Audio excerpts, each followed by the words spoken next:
Emwazi calls his friend. It's lunchtime, and in the upper playground, the captains are picking their team.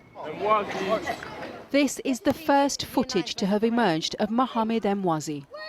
The teenager was a star player and always one of the first picks.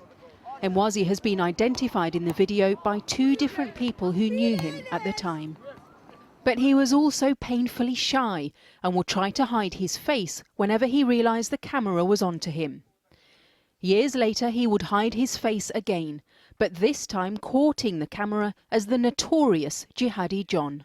As a government, you have been at the forefront of the aggression towards the Islamic State. You have plotted against us and gone far out of your way to find reasons to interfere in our affairs. It's thought he beheaded a number of hostages, including journalist James Foley and aid worker Alan Henning. Ever since the Islamic State executioner was revealed to be a computer graduate from West London, questions have been asked about how he was radicalised. As this new video shows, the young Emwazi was a typical boy, once describing how he liked S Club 7 and chips. But friends have told Channel 4 News he was bullied and went through a difficult time. The young Emwazi has been described as suffering from the normal anxieties of adolescence. If he lacked confidence, he would find it years later here on the streets of West London. He fell in with a gang known as the West London Boys, who would commit acts of petty crime. The networks and contacts that he forged would soon prove crucial and are now being investigated. The Department for Education is now examining Emwazi's links because it's emerged he isn't the only ex-pupil from Kingston Academy who went on to fight jihad abroad.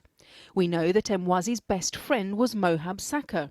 He was also friends with Mohab's brother Mohammed Sakar and with a boy named Shukri El Khalifi. Emwazi travelled to Tanzania around the same time as Mohammed Sakar, who became a senior figure in Al-Shabaab in Somalia. El Khalifi turned to Syria, along with a group of others from the West London Boys. They all joined Al-Qaeda-linked groups in the conflict there.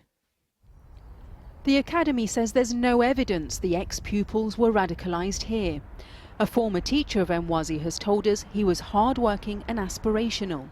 This school certificate shows he was given an award for progress in maths. But at times he struggled to fit in. These pictures show one of the many scuffles he got into. He would later receive anger management therapy.